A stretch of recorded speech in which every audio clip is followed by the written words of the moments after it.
জার্মানির এক নামকরা ব্যাংকে ব্যাংক ডাকাতির সময় ডাকাত দলের সর্দার বন্দুক হাতে নিয়ে সবার উদ্দেশ্য করে, কেউ কোনো নড়াচড়া করবেন না, টাকা গেলে যাবে সরকারের, কিন্তু জীবন গেলে যাবে আপনার।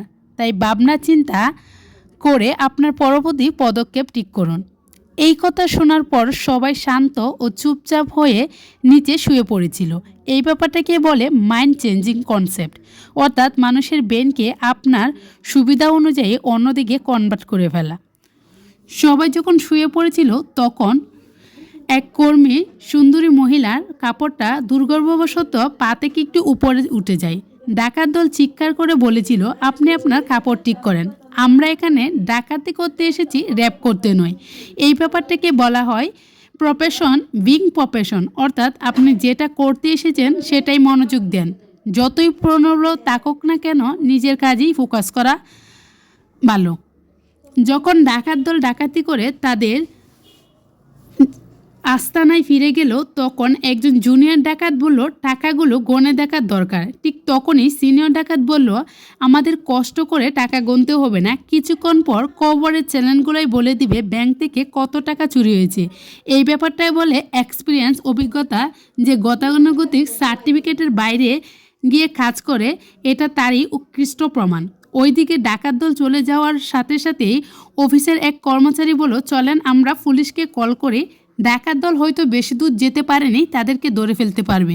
ঠিক তখনই অফিসের ম্যানেজার কর্মচারীকে থামিয়ে দিয়ে বলল, সেটার কোনো দরকার নেই, আমরা যে 70 মিলিয়ন টাকার গড় করেছি সেটা ওই ডাকাত দলের উপর দিয়ে চালিয়ে দেওয়া যাবে।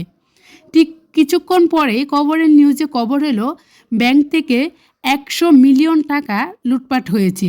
তখন ডাকাত দল তার টাকাগুলোকে বারবার গুনছিল, 20 মিলিয়ন টাকার উপরে 1 টাকাও হচ্ছিল না।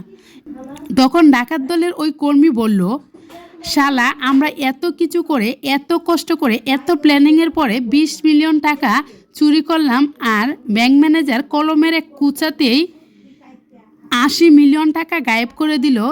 এটাকে বলে সময় উপযোগী সময়ে মানুষের বুদ্ধি খাটিয়ে নিজের দোষগুলা অন্যের গায়ে চাপিয়ে দেওয়া। এখান দিয়ে ব্যাংক ম্যানেজার খুবই খুশি, কারণ তার 70 মিলিয়ন গড় প্যাচের পরেও 10 মিলিয়ন টাকা তার পকেটে ঢুকে গেল। এই ব্যাপারটাকে বলা হয় সায়েন্টিক্স। এভাবে যে কোনো সিচুয়েশনকে কাজে লাগাতে হয়।